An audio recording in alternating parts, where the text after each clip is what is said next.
Here's some previous editions down there at the bottom. And that's where to send stuff to or go here. Right, now a last chapeau to Alistair Hanton, who died this week at age 94. Lovely fella. You will have come across him, really, if you're involved in active travel. He chaired Living Streets. He chaired a working party, the Action on Lorry Danger working party. You have to be very fair and firm to be a good chair and to deal with sometimes complex matters, which he did up to the age of 92. Rode a bike to get around London up to his early 90s. Lovely fellow, passed away, so rest in peace to Alistair. There's him being taken by Pedal Me from a meeting we were at to a vigil for someone killed, hit by a lorry in London, or at least, if not on that occasion, on another.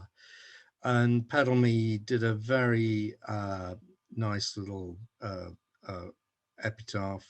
Rare human who achieved great things but was able to stay humble, uplifting and kind. Very old school, very traditional gentleman. He created direct debit, for which he got the OBE, and of social change and inspiration. We'll miss him. Ride on in the livable city in the sky, Alistair. Right, well said. Here's a graphic from the RAC Foundation. This here is since 2012, the cost of motoring gone up by about 9%. Cost of living is this one there. Sorry, can't quite get it there. Average wages there at about 24%. Rail fares up now to nearly 40%, and bus and coach fares up to about 75%. So motoring getting cheaper in real terms, and buses and also trains a lot more expensive. Right, this comes up from time to time. This is the See Me flags, which various unfortunate places in the United States have. You have to get one of these at when you cross the road, wave the flag at motorists, and then put it in the holder at the other end. There's one which is yellow, one which is white. We call it the surrender flag. There it is in New Jersey. You can go to their website. And in Maine, after 3 pedestrian deaths, something there to tell pedestrians to wave at motorists so they get seen. Here are the asks from DSC Andy Cox, which I mentioned last week. Put it up again. He also had a very good tweet this week. A real safety priority is improved driving culture. Too many drivers feel an entitlement to rush past the cyclist, even when that means a close pass, adding unacceptable levels of risk and for only marginal time gains. More patience is needed until a safe pass is possible. That was during one of the road safety weeks last week. Yes, now National Travel Attitude Study Wave 5. This guy. That came out. Ownership of bicycles among respondents during the National Travel Survey 29 National Travel Survey Wave. There you have it, about 37%. And to what extent do you support or oppose the creation of dedicated cycle lanes in your local area, if this means less road space for cars? Nearly 40% strongly, 25 somewhat. So that's a clear majority for even if it means less road space for cars. Important bit of evidence. How much are you using the following modes compared to coronavirus? Walking 35% up, cycling 20% up, car up as well, but not anything like as much. health and fitness, why are you cycling more than before, and to avoid using public transport is that one. Um, okay, so important stuff. Interesting stuff on confidence. Those feeling very confident, 25%, 33%. So a lot of people, it would appear to be the intention is sort of just generally able to balance and so on, rather than because of traffic, and related to taking part in cycle training courses. So in the 35 to 44 age group, it's up to 29%, with women being much higher than men. Okay, new stuff to read, consultations, etc. The new stuff, intelligent speed assistance is set for launch on all new EU vehicle types from 2022. You remember Rod Morgan talking about this when he was on recently.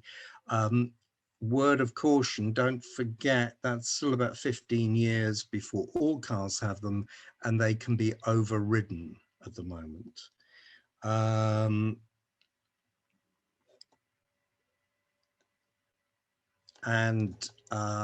there's a new Bike is Best campaign, which is worthwhile looking at. I'll show you one of the adverts at the end.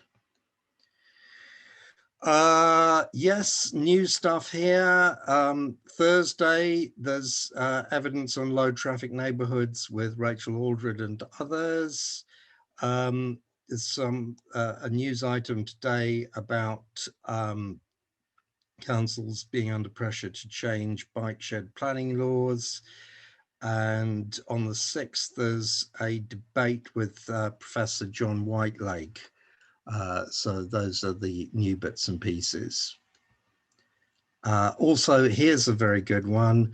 Does leaded petrol cause crime? That was a big thing some years ago, saying that crime increases were just down to leaded petrol. That's now been questioned. Classic case of a sort of technological fix in transport. Just change the kind of fuel you're using and everything will be okay. And it isn't all okay, as you won't be surprised to hear. It's more complex than that. There's a live networking session run by and for women in transport, if you'd like to go to that, if you're a woman. Also, this weekend, demonstration against the Silvertown Tunnel in London. With you can go to the references there for more information. In the UK general, some research by Push Bikes on the LTNs nobody is complaining about. Do have a look at that. Some interesting evidence there. Do have a look.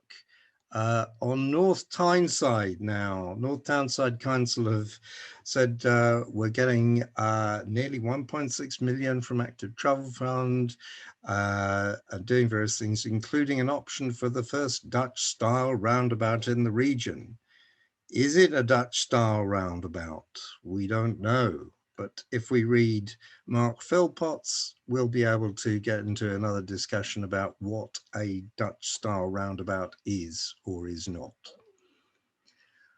Okay, London. Lot of stuff about huge change in pedestrian crossings. In some parts of London will be set to stay on red for motorists to give pedestrians priority. It's part of a new scheme.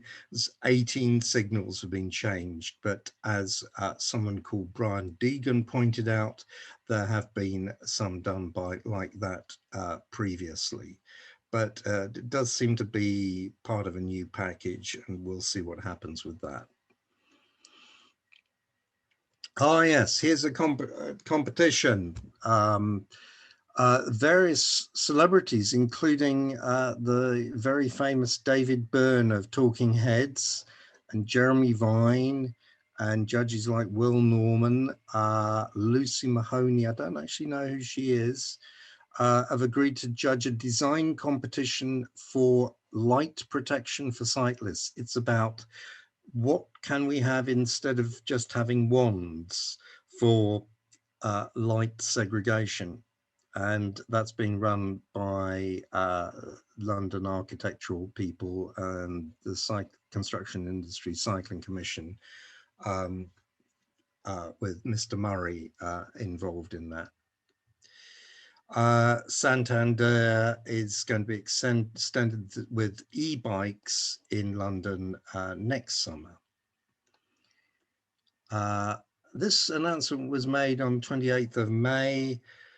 The mayor saying London's road to recovery cannot be clogged by cars, and I'm taking action to make cycling easier and safer across our city. And today there's news of the new bailout plan arranged between the government and TfL.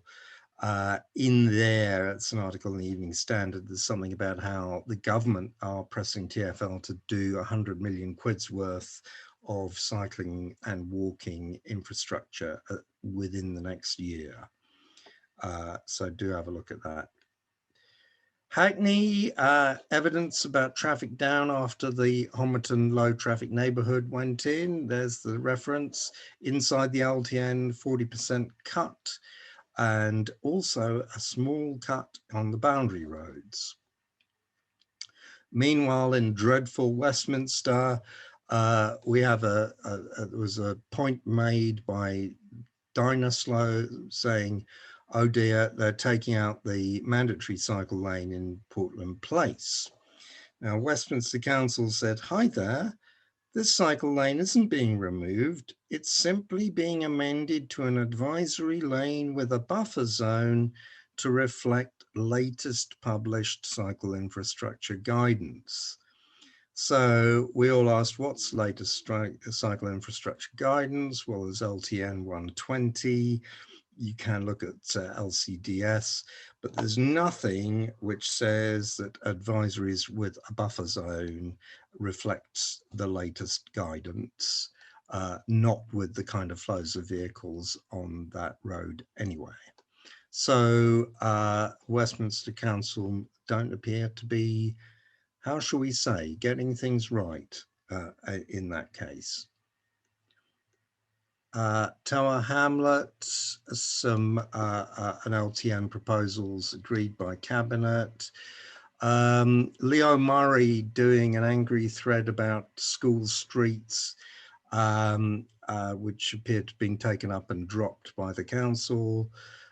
Incidentally, they'll be involved with, according to today's news, Hammersmith Bridge reopening, but only for walking and cycling, so that's good. Brent, protective wands on Harrow Road cycle lane removed, long thread from Charlie Fernandez on that. And some very bad news. Seemed to have been a sustained campaign by anti-LTN people to vandalize and rip out the automatic traffic counters, which showed the benefits of LTNs. There's also an interesting route called London Cycle Orbital about getting quiet routes on the fringes of London, but done there. You can look at it. It's a private initiative, London Cycle Orbital. That's been launched. There we go, London Car Free Day 2021. Again, I raised that before. So those of you in London and those of you who like car free days, take a look at that. Here's something which Alex Ingram found, a property for sale, which is a parking space for £58,000 in Kensington, Chelsea. And it's a 1,000-year lease, so it's only really about 57 quid a year. And we had a long discussion about that, about my view being that it should be heavily taxed. You shouldn't just be able to sell property for use by car parkers. And there's your advert from the new Bike is Best campaign. Nearly 60% of car journeys are under 5 miles. So well done, Bike is Best. And that's it. Thank you. Any amendments or anything, please? Yeah, Mark's got his hand up. Should we go to you, Mark?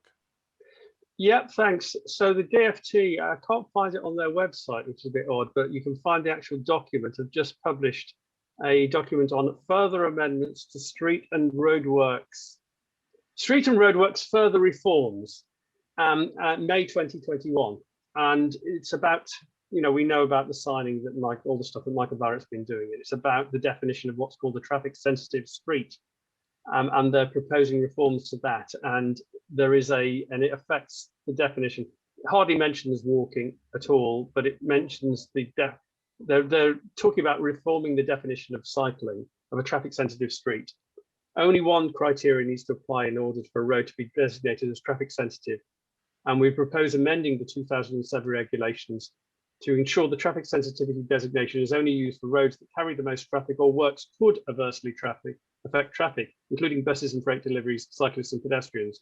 So it's not, I haven't read it in detail, but it may be good or it may be bad. It may be that they don't want cycle routes to be in this list of traffic sensitive streets, or it may be that with pressure they could increase it, but it does need some attention paid. Yeah, head scratcher one. You looked yeah. at that? I'll have a read of that as well. Thanks for that, Mark. Yeah. There's a whole load about you only have to put a sign up if more than 2/3 of the cycle track is. Did you know that? You only have to substantial roadwork is defined as when the width available for pedestrians or cyclists is reduced by more than 2/3. So if you take away half of a cycle track, that's not considered to be a substantive reduction in the width. I wonder if that same thing stands for parklets.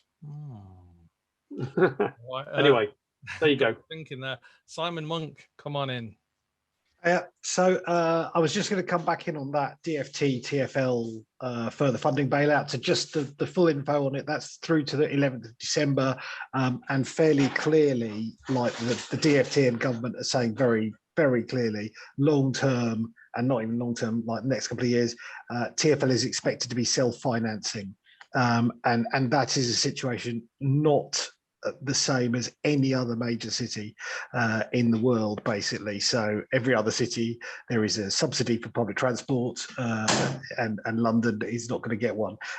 That does lead the way towards smart road user charging, something else. So the grant chap's letter rules out the boundary charge that Sadiq put forward, but says that TfL has to find a load of money to keep going, and fairly obviously, charging motorists is going to have to be part of that. So that's the other part of that announcement, apart from the 100 million for active travel, healthy streets. The BBC has been reporting that it's 100 million for low traffic neighbourhoods, and saying this shows the government are very pro low traffic neighbourhoods. While I'm sure Boris and Gilligan are very low traffic, pro low traffic neighbourhoods, it's not specifically low traffic neighbourhoods. Any active travel, healthy street schemes could come under that bidding process. So I think that was a bit of a red herring, as it were. Hopefully that covers the rest of that quite big announcement. Yeah, no, but really interesting comments. I'm hoping that the subsidy for cars will finally end with a bit of decent road user charging. Wouldn't that be nice? Good step forward. So you have to force it in there. All right, I won't say any more on that. Okay, we'll move on to our first guest then. Tim and Charles, sorry for the false start before, but the floor is definitely yours this time. Thank you. I'm just going to start the presentation and then hand over to Tim. So can you see that? Nope. Oh. I've said share screen. Share. Oh, this is looking good.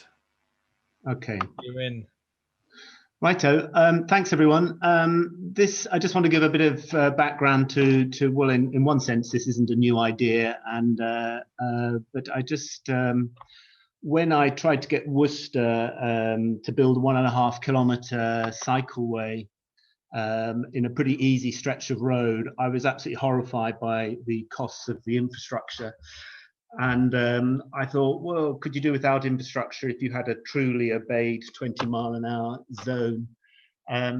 this report here, which I've forgotten who wrote it, but it's some sort of official or DFT report, compared various costs of sort of cycle infrastructure. And if you look at the 20-mile-an-hour zone costs without any traffic calming measures, it's by far and away the sort of cheapest way of getting some sort of cycling friendly infrastructure. The graph on the right again compares how low it is compared to a variety of segregated cycleways. So I thought, well, here's the Stalinist plan sort of for the half the population of the UK. If we take the top 100 cities, I showed this slide when I presented on Worcester. If we work sort of anti-clockwise back from London, we've got London in blue, and then we've got the biggies like Leeds and Manchester in orange, and we work our way through to Brighton in the grey, and to Worcester, where I live in the sort of offs. I don't know what colour that is, red. And the idea was that small cities like Worcester would just have a blanket 20-mile-an-hour speed limit over it. And as cities got bigger, as you worked your way round, you would allow corridors as people would need to cross the bigger cities. And London could have a bonus prize of sort of a 50-mile-an-hour corridor for sort of Chiswick flyover or whatever, A40 advocates. It's all very well just drawing that picture. The trick is to get the speeds enforced. And we're really talking about a massive behavioural change. I mean, cars are second to none for linking towns where there are no bus services or railway lines. So you can't sort of damn the car for what it can do. But when it gets into an urban environment, the idea is that we really do crawl around as if we are aeroplanes on a sort of an airport taxi runway. We almost sort of need, I don't know if anyone's seen the Harry Potter film where in Gringotts, in the bank vault, there's a sort of a curtain of water, which I've forgotten what it does. I think it helps tell you the truth, but we need a sort of a curtain of water around urban environments that when you drive through it, you just have to suddenly crawl around, and there's none of this grading down to sort of 30s and so on. But of course, like I said, the trick is to get that enforced. And my personal experience when I was on the Heathrow North Perimeter Road, going from Terminal 5 on the left to a long-stay car park on the right, and I'm the archetypal bad driver. You know, I'll slow down for a camera and I'll speed up after it. And so the first, I saw these little neat speed cameras, and the first one I slowed down and I sped up, and then I saw another one and another one and another one. And I was just battered into actually obeying what I should have been doing in the first place. And I was sort of struck by how my personal behavioural change had changed, and I wanted to get in contact with this company, and I spoke to them, and they said, well, it's not a points camera, it's sort of 3 warning letters, and you get the final one, you get put on a national database. But they did say that the average speed around there, it wasn't 35 miles an hour, it was, you know, what it said on the tin, it was, you know, under 30. So I thought, well, that's great. And they cost sort of 5,000 each. And I thought, well, okay, we just need to hammer people into obedience. So going back to the presentation I gave on Worcester on the top left, I said there's plenty of low traffic neighbourhoods in Worcester. The problem is the boundary roads all in red. And that's what we need to sort of slow down. But to do that, you would need, you know, 50 plus cameras. And I thought, yeah, if only, you know, £55,000 of the camera I showed earlier. Hi, I'm Kevin Richardson. That's quite a lot of money. And I thought, if only one could design a smaller, cheaper camera. And I was scratching my head until I came across what I hope Tim is going to present. So over to you, Tim. Is Tim there? Hello, yeah, I'm here. Just give me a second to. Right, how do I stop sharing? Stop share. Okay, and I shall start sharing. Okay, hopefully, can you hear me and can you see the screen? Yeah, everybody okay? Good. Yep. All right, Yeah, great. you're all good. Yeah, Please. great. Well, this came about essentially many years ago as an idea where I was part of a community speedwatch group, and we were trying to change driver behavior. And I just thought there needed to be a better way of doing this. Ultimately, the aim is to change driver behavior. It's not to fine people, it's to change their behavior. And you might have to do that through fining, but the end game is to change driver behavior. And so I created a system where I wanted to capitalize, quite frankly, capitalize on the willingness of the communities to solve the problem that they were suffering. I guess that there's many people like that. I would think that many of you are like that you're all contributing right now to this very thing because you are trying to make life better for cyclists. And in the same way, I wanted to capitalize on the willingness of volunteers to help solve the problem that they were suffering of cars speeding through their village or their community in an inappropriate way. But at the same time, I also wanted to make a system which would allow police to do their job efficiently rather than just be flooded with complaints about a particular speeder here or a particular speeder there. So the whole concept started forming from those objectives. And I also wanted it to be affordable because the sort of communities that were suffering from this ranged from estates to little hamlets to villages where precept money, parish precept money was very tight, and it needed to be sort of burger flip type funds.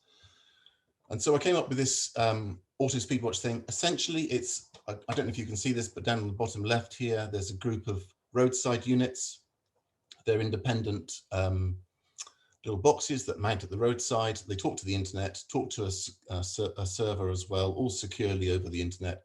And it's accessed by community speedwatch members, members of the community, the police, and local authority.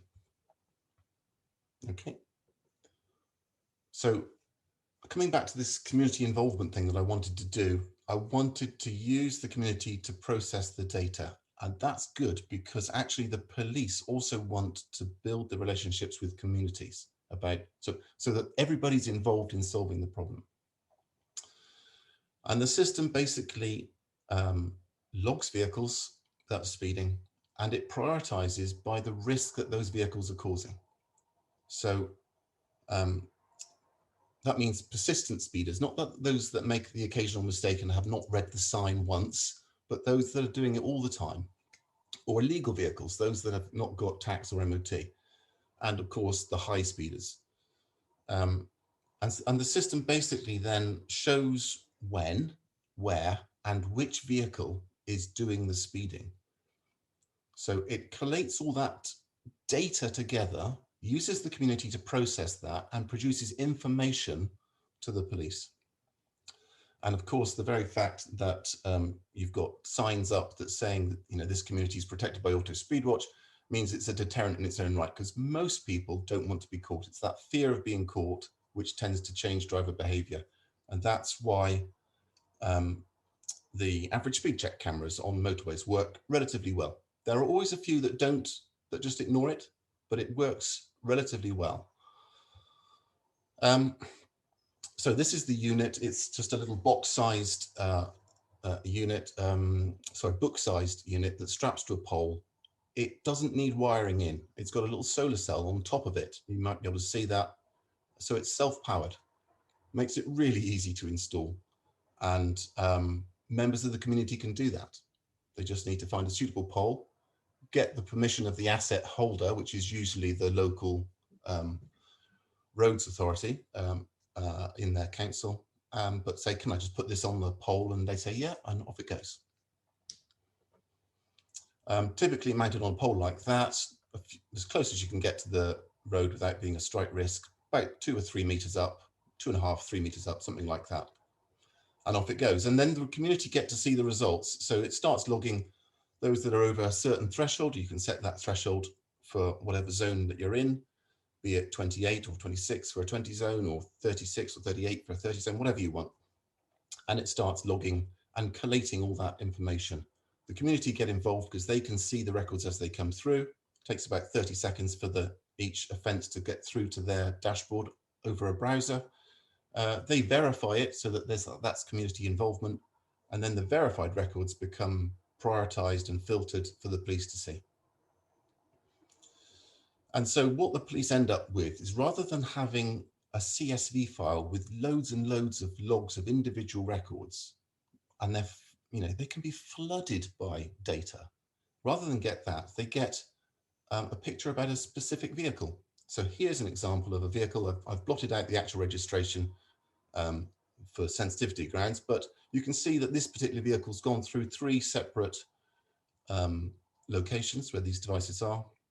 The top one is eastbound, the middle one is westbound in the same village, and the bottom one is the adjacent village going eastbound again. And you can see that this particular vehicle has been caught 38 times at just before 10 o'clock in one village, and then at 10 o'clock in the next village.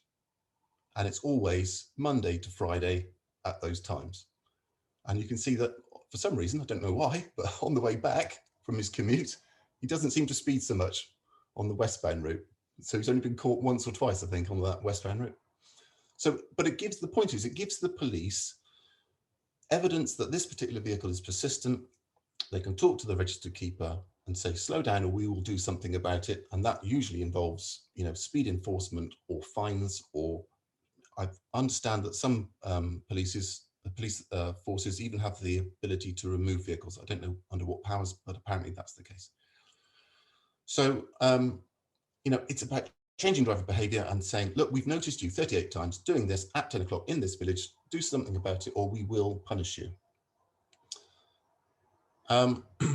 Police also get collated reports so that they can see a wider picture. They get access to the system. They can download whatever view they want, be it of a particular box, a group of boxes, or county-wide, or even nationally, so they can see the same vehicle go through multiple locations, and they can split that all up into whatever slice and dice they want. And that's essentially it. I mean, I'm trying to be very quick here because I guess you're all busy people, but the point here is, rather than flood people with data, which the Heathrow system is a CSV type system, this is basically trying to make that data more powerful meta information. And as an example of that, in the first year of using the system, we had about 100,000 verified offences from the communities. And of those verified offences, 7,500 of them were really persistent high-end speeders. More than 20 times they'd been caught. And those 7,500 offences were caused by just 238 vehicles. And we identified those to the police. So the police can then go and talk to just 238 people rather than 100,000 logs. So that's the power of the system. And that's it. It's 550 quid a box. So I've tried to make it as cheap as I can. And can I just add a little bit to what Tim said, Brian?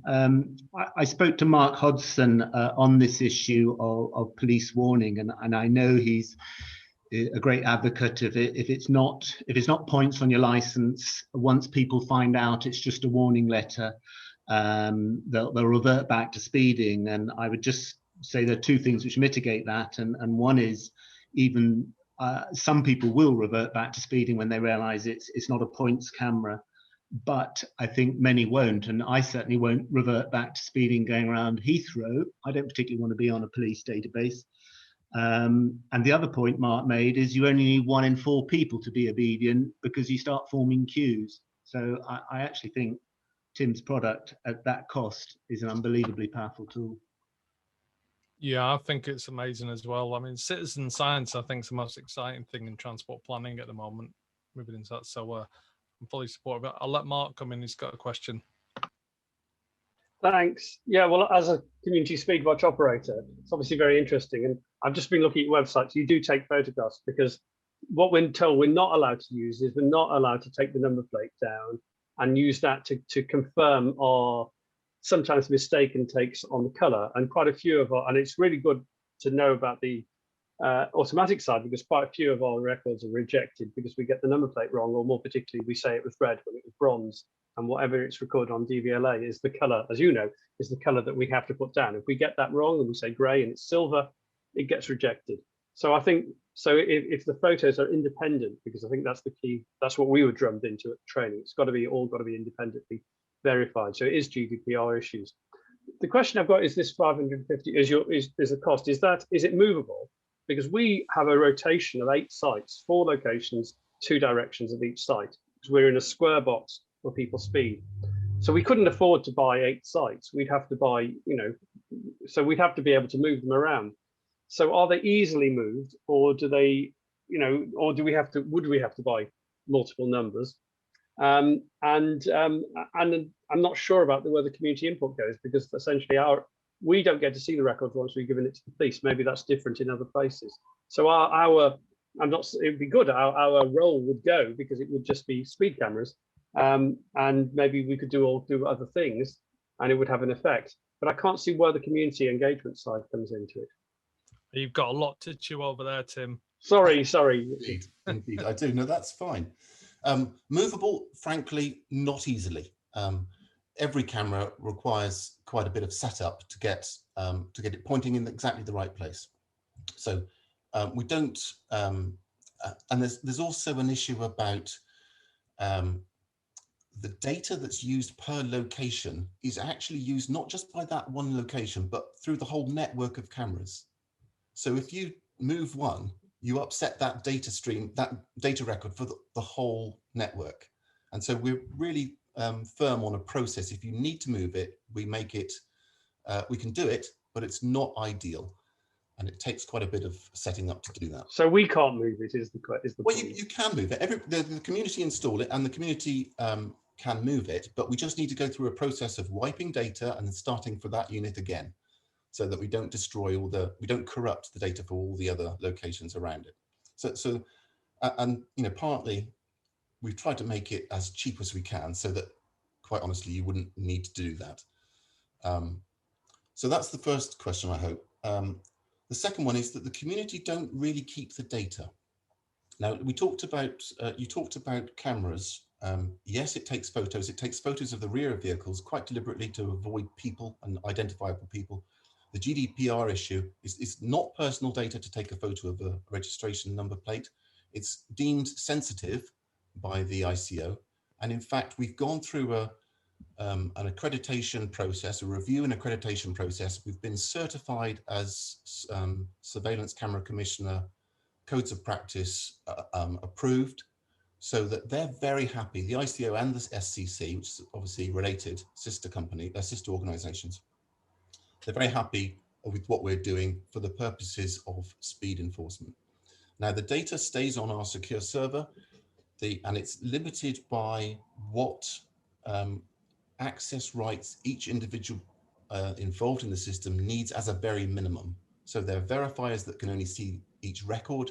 There are coordinators for a location that can see the overall picture for that location. And then there are police that can see the picture across their county.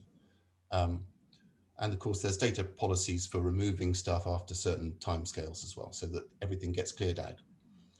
So yeah, the information is sensitive, but it's not personal until it's connected with the DVLA data about the registered keeper, and that's all kept within the police domain quite deliberately. Nice. I'll bring in a couple of others. Right, Dave, we're going to try it again, mate. Here we go. Right. 3 points. First of all, I think the thing you're thinking of persistent offenders would be Section 59 of the Police Reform Act, which is basically, excuse me, I've got a tickle. Section 59 of the Police Reform Act is basically an ASBO for drivers. And if they've offended once, the next time they offend, the police can issue a Section 59 for 12 months, saying if you do it again, we're grabbing your car, we're seizing your car. Mark Hodgson was sort of explaining, when he explains it to other police forces, their eyes light up and go, "We never thought of that," because it was primarily to deal with cruising. It's very useful to have this data because I think police intelligence is quite good.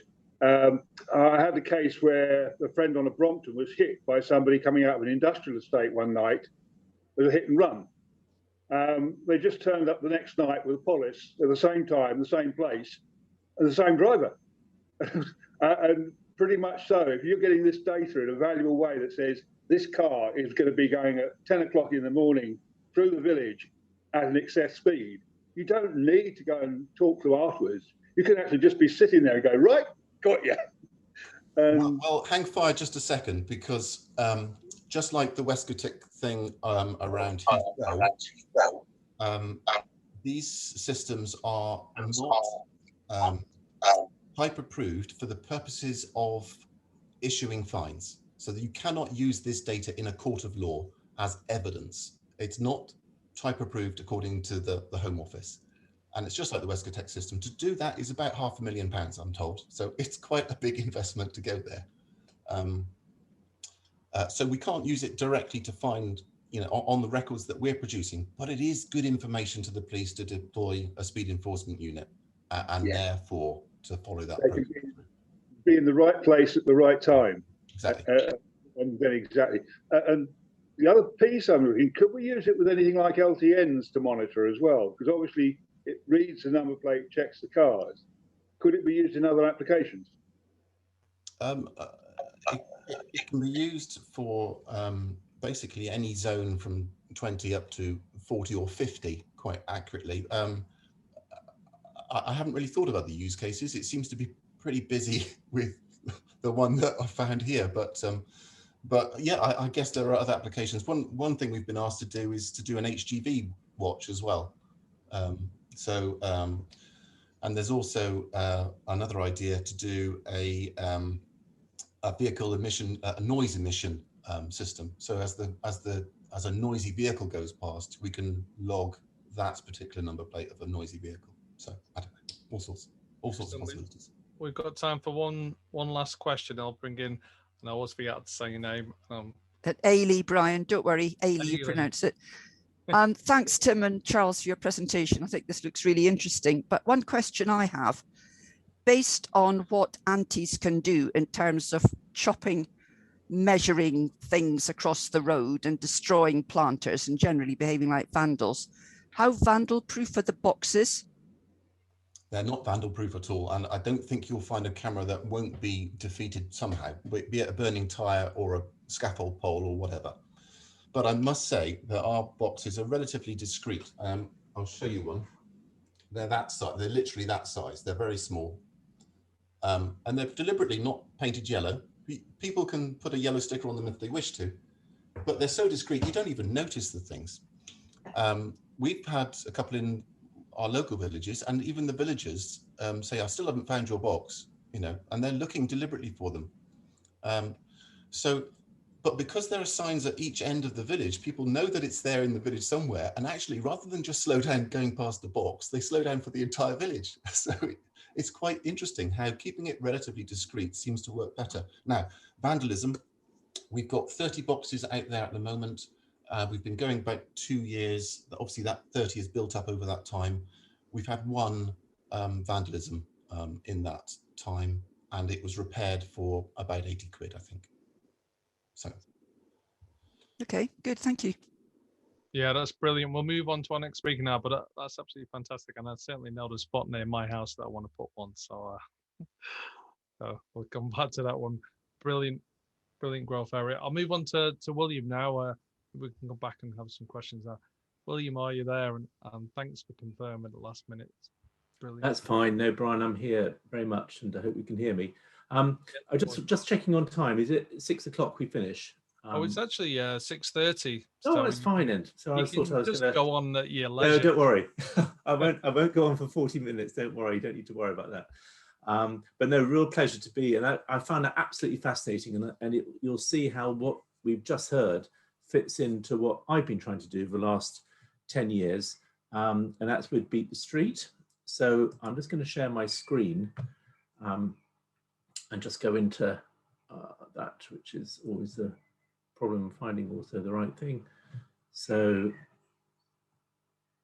let's quickly go here. So very first of all, I'm going to share live data. So Beat the Street is a game. We go into cities and we put beat boxes up on lampposts. We put several thousand of them up, actually. We've got 1,500. Everyone's frozen. Are you still hearing me? Yeah, we're hearing you. The screen hasn't come up yet. Okay, so I'm not sure if it's going to come up. If not, we'll just stop sharing. William, it might be if your video might be taking up bandwidth. So if you switch off your camera. Oh, there we go. Might make it smoother. Yeah, I'll switch myself off because you don't really want to see me either. So that's fine. I'll be for our YouTubers like to see your face though. So I'll just click that out. So these are games. Now you can see by the look of it, it's pretty much on a kind of children's version. And what we do is we go into the cities. Now I'm going to point to Leicester here. And can you see that yet or not? Yep. Yep, we're all good. And you can see the Join the Fun free game. So This is Beat the Street Leicester. This is live at the moment. So you can see that we've now got 20. We started last Wednesday. And so in 6 days, we've managed to get 28,898 people playing the game. They've all got either a RFID card or an RFID fob. And we have put into the whole area a whole mass of beat boxes. And these beat boxes are put on lampposts. So just like the speed camera with a TAM talk, this is for Leicester. So you can see, I can't remember how many we've got here, probably about 250. Each one had to have permission by the person who owned the lampposts, which is normally the highways, but as you know, it's for many other, each one that was put up there also had to be kind of worked out with the community about where they wanted people to go. So the whole idea of Beat the Street is for people to see things differently from where they normally do. So we give it to the children. The children have a little fob and a map. A paper map is often really helpful as well as the online one. They then go home with an RFID pack, which goes to their parents and then their grandparents, aunts, uncles, neighbors. And all they have to go is through one beat box to another. And you can then get 10 points every time you link those beat boxes together. It makes a little noise every time you tap it. And some people try and go around all of them. This is only open for 6 weeks. So in that 6 weeks, we have up to, we're hoping we'll get 40,000 from Leicester, and we'll have 40,000 people. Pretty much 65% of all children in primary school age will be playing, and then all their parents and aunts and uncles. And with that group, we can shift families' behavior to actually want to walk to school, cycle to school, cycle to the shops or walk to the shops rather than having to take the car because obviously you can't get the points, and going to green spaces as well. So that's the aim of it. And as you can see before, we've got big ones coming up in Sheffield and Barnsley. We've just finished Derby. Wokingham starts next week. So it's not just all up in the north, and we have been in many, many other areas. So I'm just going to stop that share and then just hopefully be able to catch up on the sharing the screen. So that's the idea of it, really, to try and see if we can get people to change their behavior. So I'm just going to share that and hopefully just do a very quick little presentation of exactly what it shows that we can do. Can everyone see that? Yep. That's all looking good, is it? And we can make it full screen and then I will do. There we go. Perfect. So this is from Dave Harrison, who took a picture for the Islington Gazette about what kind of place do we want for our children. And in a way, what we do in that 6 weeks where we've grabbed this big population, it's normally about 12% of the entire population of the city, we get them to say, look, this is what it could be like if everyone walked to school, if everyone cycled to school, if everyone went to the shops, if you took the children to the green spaces you've got and the canals and the rivers and the parks, and you all did this and you worked together with all the community groups who are doing physical activity, then life could be very different. And because it's only a short period of time and there's an endpoint, and at the endpoint, we literally clear everything away. But what we show is that there's a big effect afterwards that continues to work. Now, the key thing is engaging communities. This is community-led about what they're wanting to do. So we've actually managed to get about 1.2 million people playing. So we've got a lot of experience, 100 programs across the UK. We tend to get about 98 to 100% of all primary schools in every town or city we go to.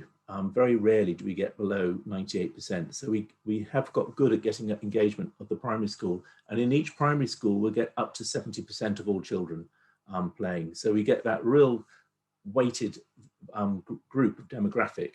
And then, of course, it's the parents who then carry on playing to make the other half, and then grandparents as well on top of that.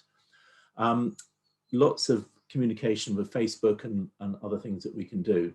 So there's a beatbox on the left. It's not far off from what Tim was showing just now. It's Tam Talks. It's very cumbersome. We designed these about 8 years ago. So they're battery operated. They're not linked into the, we haven't got any solar power, but it's got an RFID reader. It shows us the GPS monitor to show in case someone nicks it. From a point of view of vandalism, I mean, we've done, as I say, 100 games, 1.2 million. There are certain cities that hold bad records of vandalism, and certain cities, surprisingly, hold no vandalism at all. I have to confess that the worst place ever was Belfast, and Derby hasn't been too good. Leicester's been fantastic so far. We haven't had a single one. And the whole of any time we've done it in London, we've never had a single vandalism, which is very interesting. I'm sure there's a study there somewhere. But you tap it on there, it makes a bleep and a flash. And what we find is people will tell us, why don't you just do it on an app?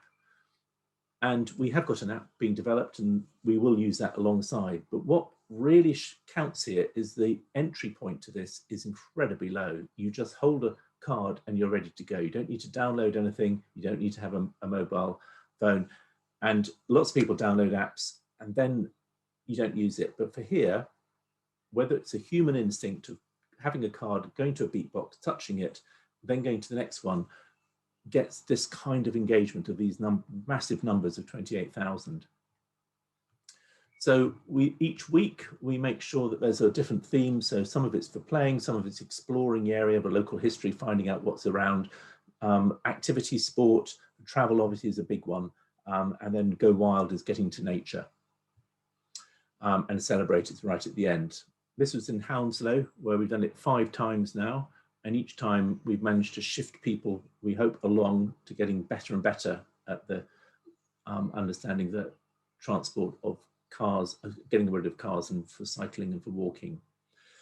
Interesting, when we do a questionnaire for everyone, we get about 60% completion. So if you imagine that's at 30,000 and that's 60%, then we're looking at 15 to 20%, sorry, 15,000 to 20,000 people actually filling in the questionnaire, which is all about their anxiety levels, their well-being, their physical activity, their travel habits. And the reason why we get that is because we give them 100 points as a bonus to get them going. You can see here for average well-being score that people of walking up to 7 days a week have much higher well-being than those who just do 0. That is an association. We can't say it's a cause, because people who are very depressed will do less activity, but it may be that it's the fact that they're not doing enough activity that's making them depressed and lower, but there's definitely an association there. Just an example of Dumfries. So we managed to get a 15% increase in people walking or traveling 5 more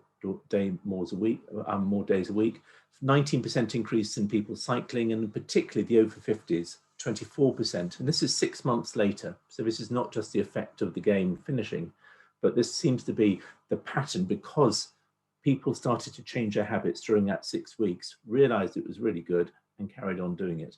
And obviously for walking for travel, that went up by 18%. And this was in Hounslow, where the council did a camera of car and van counts the 1 week before Beat Street, and then up to 1 week after Beat Street. Unfortunately, they didn't pay for it to carry on. And we'd like to say that was associated with and caused by Beat the Street. The likelihood it probably was, but I'm always cautious on evidence, being a researcher myself, that you have to be a bit cautious on that. But there was no other reason why those numbers went down. And they did it in a couple of other streets where Beat the Street was going on and found the same results, that the numbers went down. Of course, what we want to know is how long they stayed down and whether they rose up again. But so far with Hounslow, we've managed to get year-on-year improvement.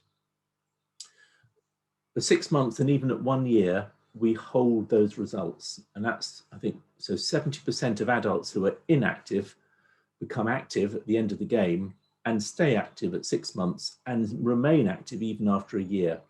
And it's because of the locality that the beat boxes are right in the heart of the estates where people live, and they start to work out how easy it is for them to be able to walk and go to places and go to the green spaces with their children, which they didn't even know existed. And that's the key thing. We did it in Eastbourne. About 10 or 20% of 16-year-olds living in Eastbourne had never been to the beach.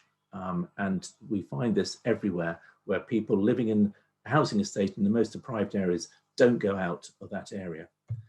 But a lot of this is all about the community. We noticed about someone saying we haven't got the females here. Females, 78% are those who participate, mostly mothers who are doing it with their children. But there are the guys who are doing it. Most cyclists tend to be male, but most participants tend to be female on that. So that's really Beat the Street. We're going around, we've got a contract with Sport England. We work with Public Health who fund it with Sport England and certainly CCGs as well.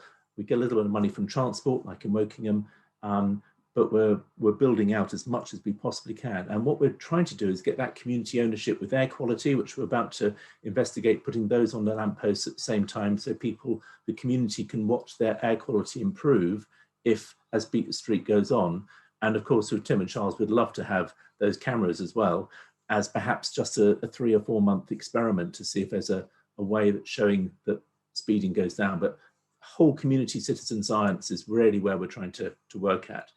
The last thing I just do, I actually do a BBC Breakfast as one of the GPs about, and this is one of the things I keep on trying to get onto it, but they never seem to get interested, that air pollution and COVID are strongly related. So we conclude that a small increase in air pollution leads to a large increase in COVID infectivity. Completely different, well, it's not different because it's what we're trying to achieve.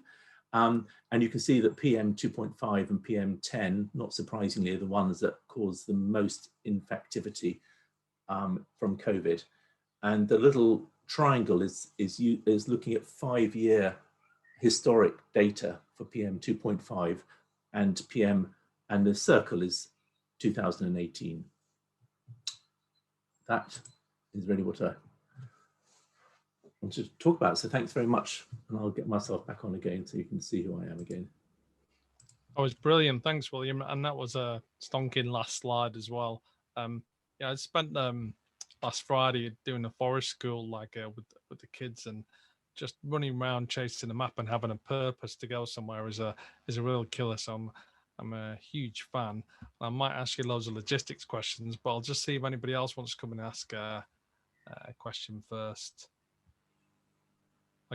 I'll ask the first one. And how do you go about getting this in your area? Is it like something that you're waiting for, like a good mayor, local leader, councillor to approach you with?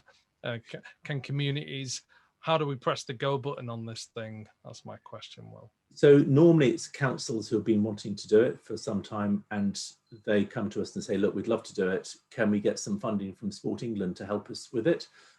Sport England are particularly keen on more deprived areas, and they're wanting to change that, or where there's inactivity, where there's a big group of inactive people. But the kind of, the whole levelling up thing has reached all the outreach organisations like Sport England. So they prioritise that, but that doesn't necessarily mean it's excluded from others. Public Health and CCGs also push it. I think the data is because we've got that long-term data of behaviour change, and also the data we collect is hugely important for a council to be able to understand about what the community want. So we can add questions. So in Milton Keynes, we asked a lot of questions about why the redways were not being used. and it allowed them to really understand, because we got about 7,000 responses on that, with lots of narratives and free text, which really helps them build up a pattern of working out what it was that they needed to do. And the majority of people just needed to get into the redways and have a positive experience. And most of them who did it for the first time during Beat the Street found it a negative experience, because there was broken glass, there was the lighting had been broken. So it's a really small things that they just hadn't really kind of got onto. They thought it was a positioning of it, but it wasn't. It was the experience that people wanted. And so we helped them deliver that. So any council who's keen, and of course pushing the councillors, who are the ones who lead it, we'd be delighted to come with and come along. We started them with little wooden boxes with those old Nokia phones that had NFC on them, and we with a bit of gaffer tape we put them inside, and that was the very first one with RFID. So we have moved on a bit from that. That's magic. I'll bring in some other people, and Wookie, Cambridge. Hello. Yeah, I just didn't quite understand what this is. You said it was a game and there's some boxes attached to lampposts, but why does someone want to interact with a box and a lamppost, and how do they interact, and what happens? Yeah, so sorry, I probably didn't explain it very as well, but the beat boxes are actually RFID readers, and each person has got an RFID card, which they've either got from distribution points or they've got from the school. When they touch it on one beat box, and then they walk half a mile to the next beat box, they get 10 points for their school or for their community team. And a lot of them are either charities, workplaces, schools, whatever. And we'll get probably about 200 to 300 teams forming, up to 700 to 1,000 people that can be in each team. So the more you walk, the more you cycle, the more you swipe, the more you tend to get up the leaderboard. So the incentive is building the numbers for your team, and you can have personal teams as well within your family, and you can have personal goals as well. There'll be lots of lucky boxes, so if you tap a box, that one could be the lucky one for the day, and you get extra points or you get prizes. So the whole thing is all gamified, and we're working with some Google and Amazon gamification experts to really start to add more value to the gamification. But the key to it is that when the game finishes, the behavior change continues. And that's always a problem with gamification, is that if you make it too good, when the game stops, the behavior stops. And Pokemon Go is a classic example. Incredibly effective in getting people out there, and still is. And we could learn a lot, and we are learning a lot from Pokemon Go, but it doesn't engage with the community. It doesn't really build that community spirit, and it also doesn't really engage with place. And what we're trying to do is to get people to really understand their own place of where they live and that community. And then if you get those two, then you'll get that sustainability. Pokemon Go gives incredible value to the individual and a real sense of purpose and identity, but doesn't do so well those other two. And I think you need all three to be able to make something sustainable in the community. Okay, and you said there was feedback questions. Is that done via the schools? Yeah, so the questions, when to register, you go onto it and you just need to give your email address, your email postcode and your demographics. That gets you onto it. And then for 100 points online, you then fill in a health questionnaire. And the school teachers and the head teacher, and also the workplace, if it's a workplace doing it, will insist that everyone does that, because they all get 100 points for the school. So they tend to fill that in with their parents if they're very young. But that's what gives the real valuable data. And then we do that at the end of the game, and we'll do that at 6 months, and we do that 1 year to follow through to make sure that that behavior change has been sustained. Excellent. I'll move on to Steve. Steve, you got a question, mate? Hi, William. I saw your presentation for Islington Council, where you said the 3 things you needed in life, to be hardwired was green spaces, activity, and being sociable. And I knew you emphasised the fact that walking your kid to school and the possibility of reducing traffic by 30% in Islington, but also at the same time making the children feeling part of the community, because that was missing. They just carried to and from the house in a car to get to school. you know, so it made them, you know, feel more part of it. Well, the question I wanted to ask was, can you reverse this and demand of councils, you know, using this data, you know, more safe walking routes to school, or more lower traffic neighbourhoods, you know, more connected bits and pieces. I know your presentation was great for Islington as well. I've really enjoyed this one, but you say you can use this data, you know, to help, you know, demand more of it. Absolutely, and I think I've been actually chairing some evaluation for the LDPs, which are local delivery pilots for Sport England, where they've pumped in about 150 million into 12 areas to try and get physical activity embedded in society and using system change. And what we found actually is this big slight conflict between social movements and system change, getting system change. And the reason there's a slight conflict is that with system change, the community work with the council to get a solution done. With social movements, it can be a little bit antagonistic. And you need that antagonism, otherwise things don't get changed. And if you don't do antagonism, nothing will happen. But also, if you have a head-to-head confrontation, then also nothing gets done because everyone sets into their... So what we're trying to do here is to get awareness, because when the parents are doing it for the first time, walking to school, they realise that there's a bit of pavement missing, or there's a really difficult crossing, or there's something there. They will put that back onto Facebook, and they'll give us qualitative feedback, which we feed back to the council. And then the council will go back to them and say, okay, guys, we realise that, we'll try and work with you, rather than kind of say, right, unless you do this, we're going to cause problems. So we're trying to make this conciliatory area. Some councils are receptive, some councils not so receptive. We've worked with 100 councils, so we've got some good experience of them. The ones we're doing at the moment are all unbelievably good. So Derby, Leicester, Sheffield, incredible. You know, we haven't started there yet. Barnsley, Wokingham, they're all good councils where we know we'll get that buy-in. But absolutely, that feedback is saying, how can you make your environment better for your children and for you? What do you want to leave for your children in the future? Exactly. And this is really that vision of what life could be like, rather than what it is or what could be way in the future beyond our dreams. You know, this is actually bringing the future to now for the 6 weeks. Yeah, that's really great, William. Thank you.